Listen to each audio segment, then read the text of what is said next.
Hello, I'm Q. Thanks for joining the Thoughts for Living podcast. We are committed to creating and publishing content that's useful to you. Here's this week's show. We hope all of you are doing well. We pray that you and yours are well and that things are progressing as you'd like. We thank you for taking time out to join us here at the Thoughts for Living podcast. Also, we'd invite you to go to thoughtsforliving.com. There you can check out more resources and also our new children's book, We Are Humankind. You can find that and other resources there at thoughtsforliving.com. We're talking about the context that we're presently dealing with that has influenced some of the issues that are being raised in higher education. And we are seeing an attack on higher education by some wealthy donors. And these wealthy donors are generally aligned with entities that some call far right. But what some call far right, when I was coming up as a child, they were called white supremists. Those white supremists in that day, they fought against black people, brown people, Asian people, having the same, and women for that matter, having the same rights and privileges as quote unquote land owning white males. They fought against equal pay on the job. They fought against equitable hiring for years.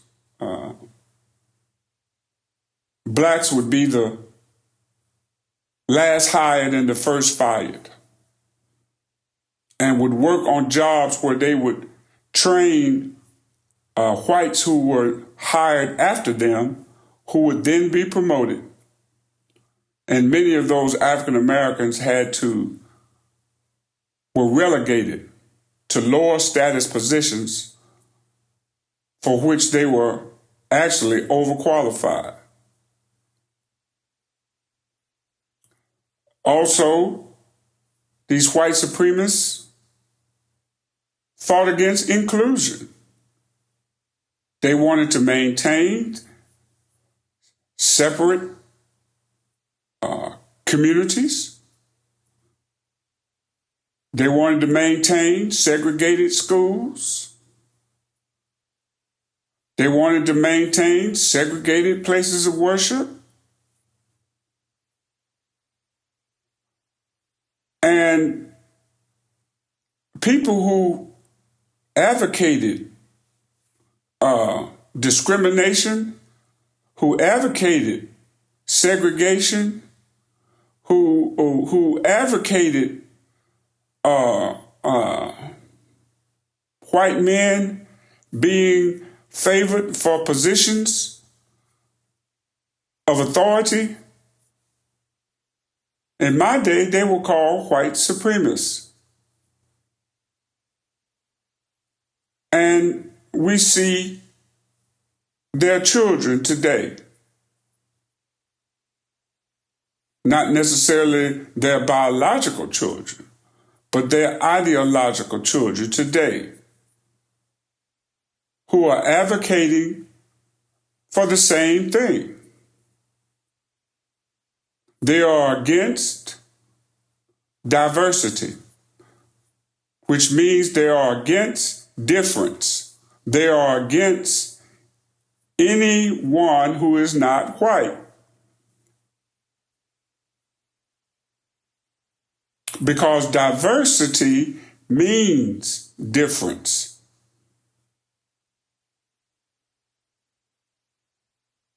Also, they're not for equity, sharing. They do not want to share power as their ancestors did not.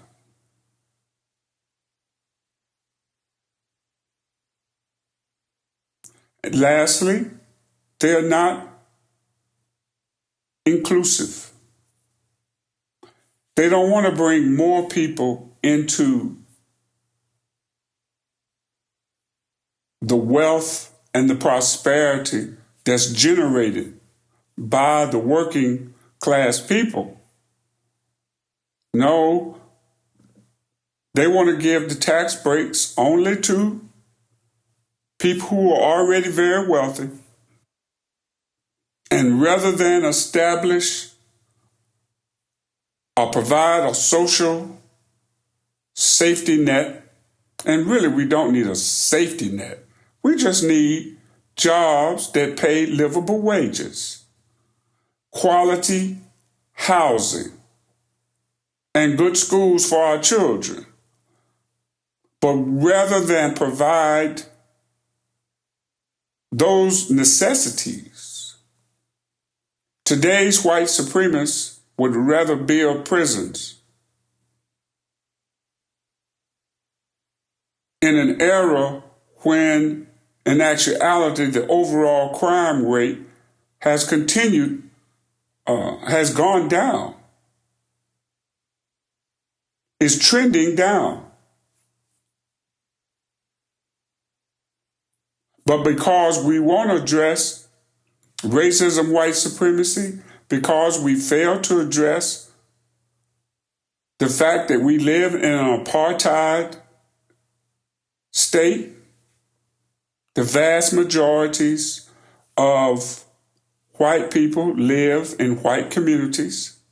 The vast majority of black and brown people live in black and brown majority communities. The vast numbers of white children attend predominantly majority white schools. The vast majority of black and brown children attend black and brown majority schools. We live in an apartheid state in the United States, and this is after, supposedly, Brown versus the Board of Education supposedly did away with segregated schools on paper. But what we have seen is a resegregation to the extent that you have research that shows that we're more segregated today than we were in 1970.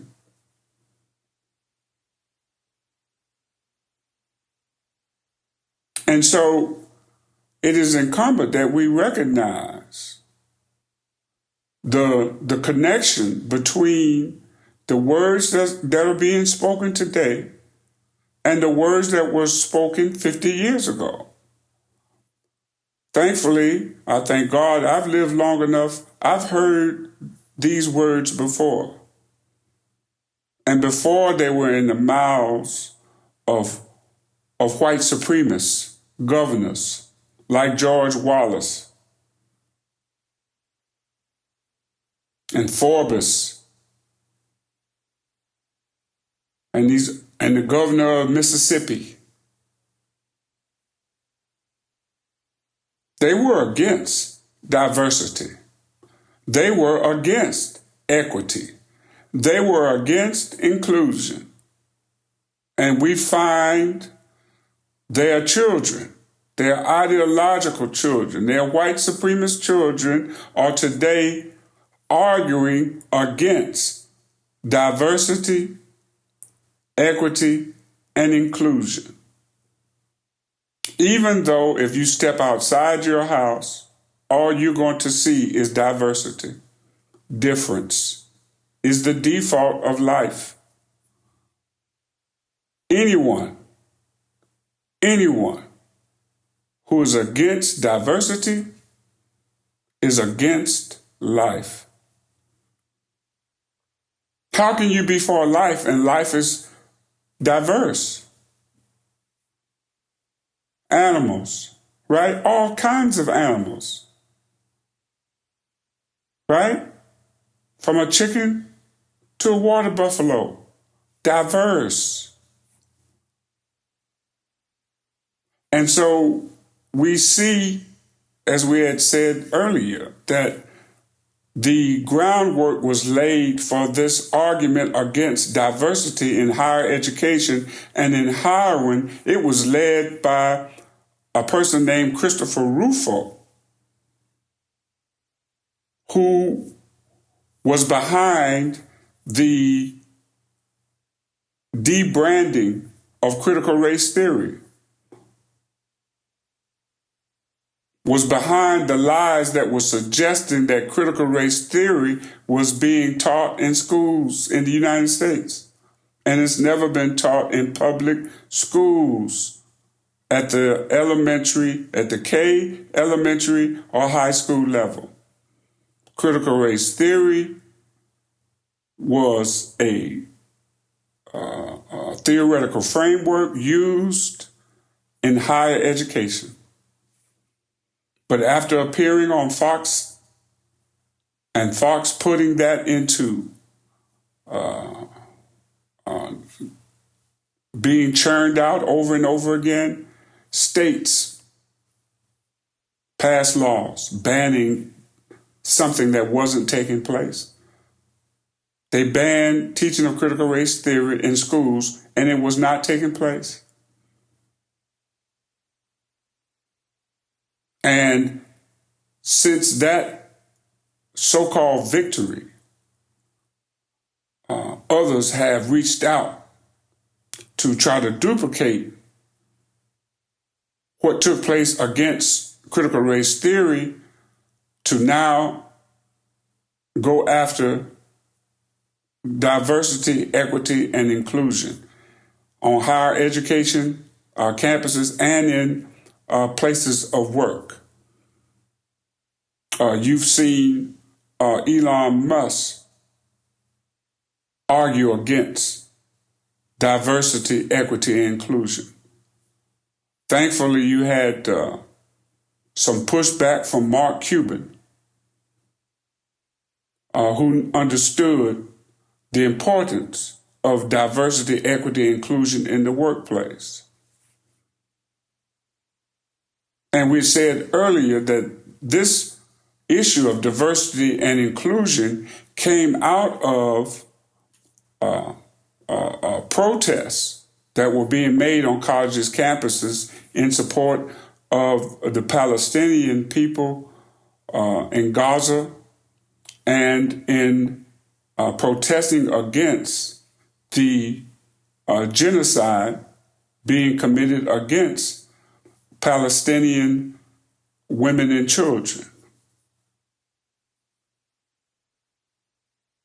Now, we can see how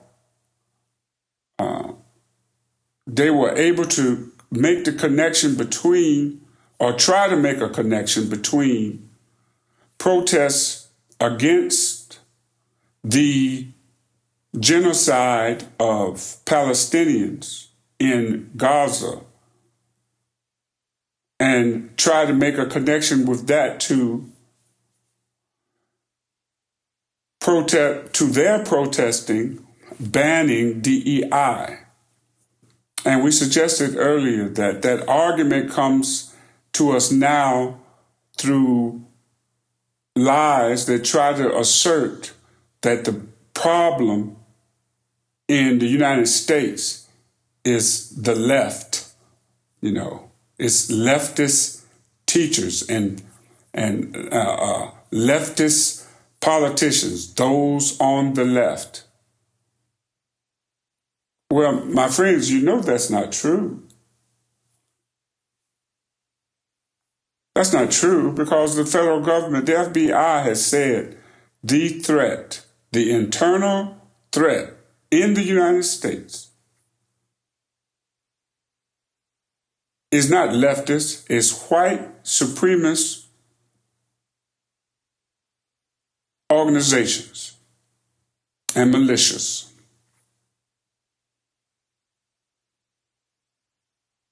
And many of these entities and people, these wealthy donors to these schools, who are threatening the schools by not saying that they're not going to provide funds to the schools any longer, their ideology is aligned with white supremacy.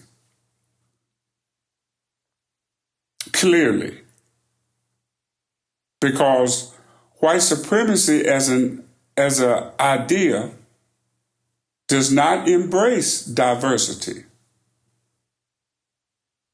It believes only whiteness is valuable. Only being white and male is valuable.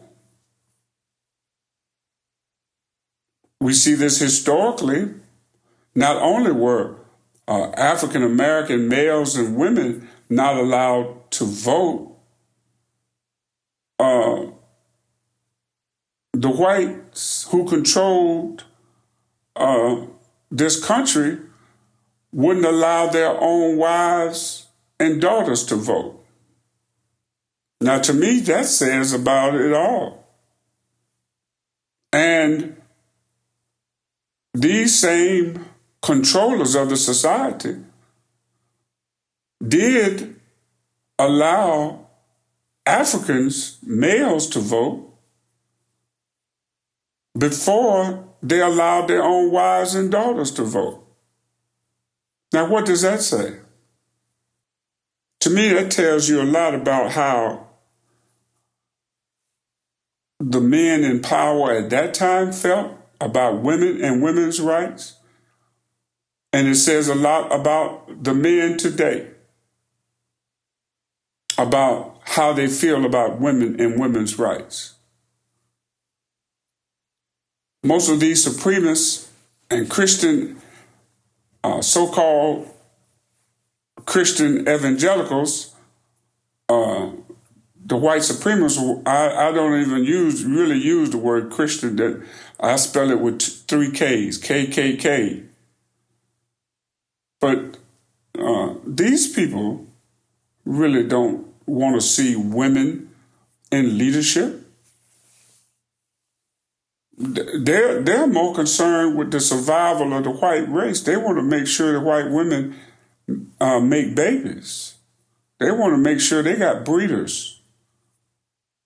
So they're not concerned with diversity at all.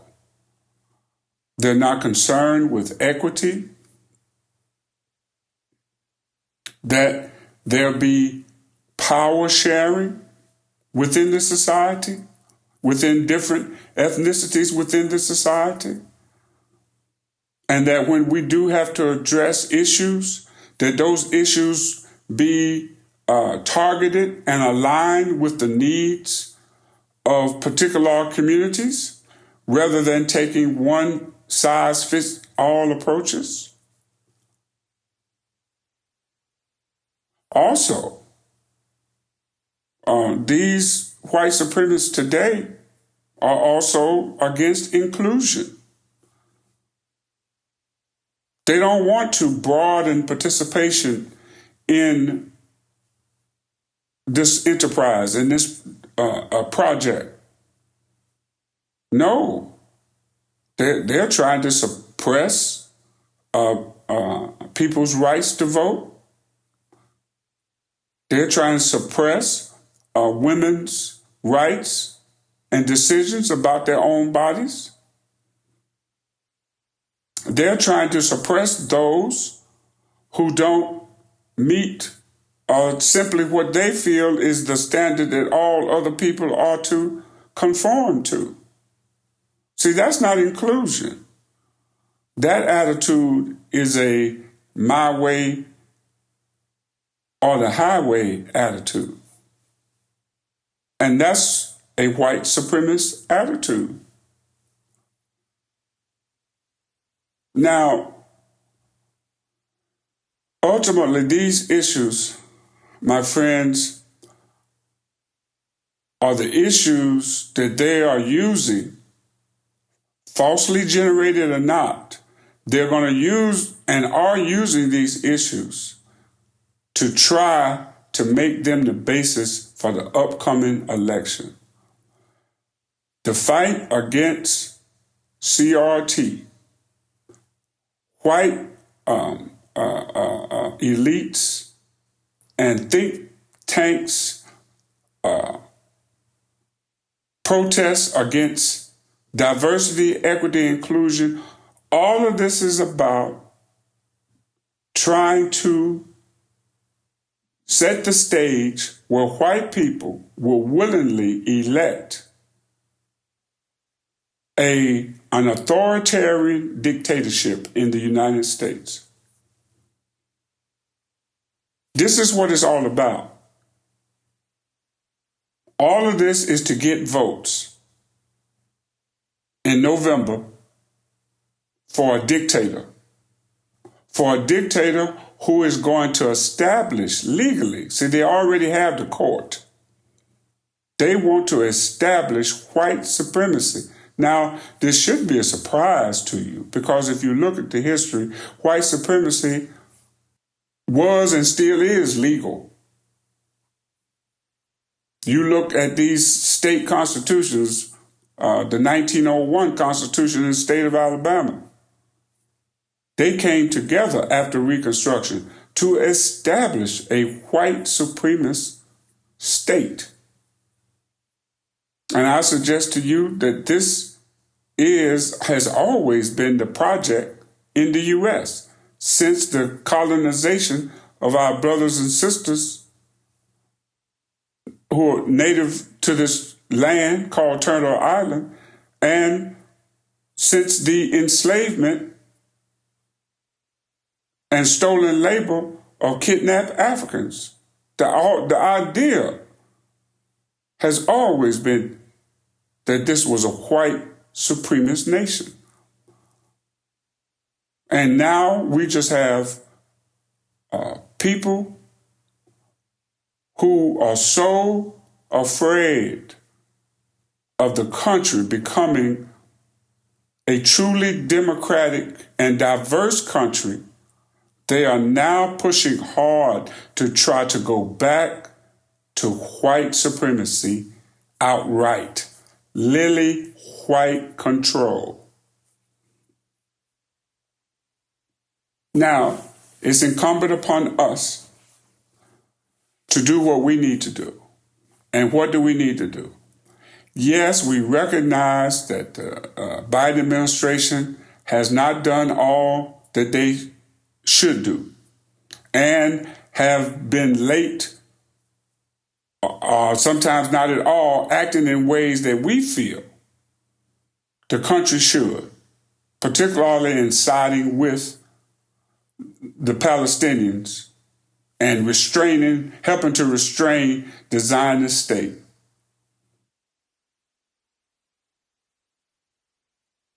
Yet still, we know that the state that the country is in can be worse. If we were to allow the right wing, the white supremacists, to establish an authoritarian dictatorship in this country. So our jobs are to make sure that we are registered.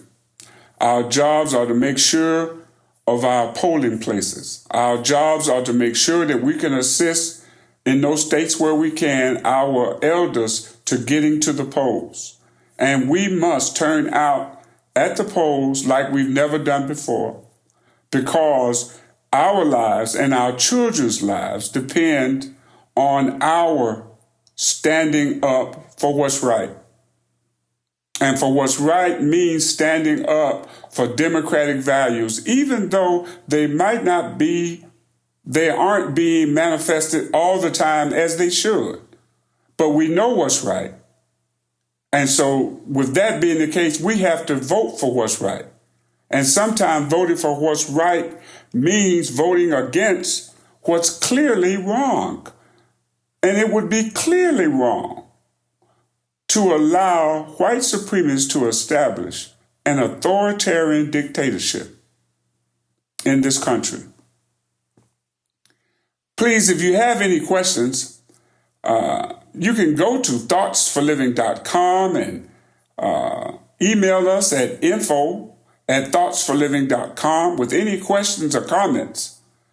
And again, we thank you so much for your support, and we wish you the best and continued success in your endeavors. God bless.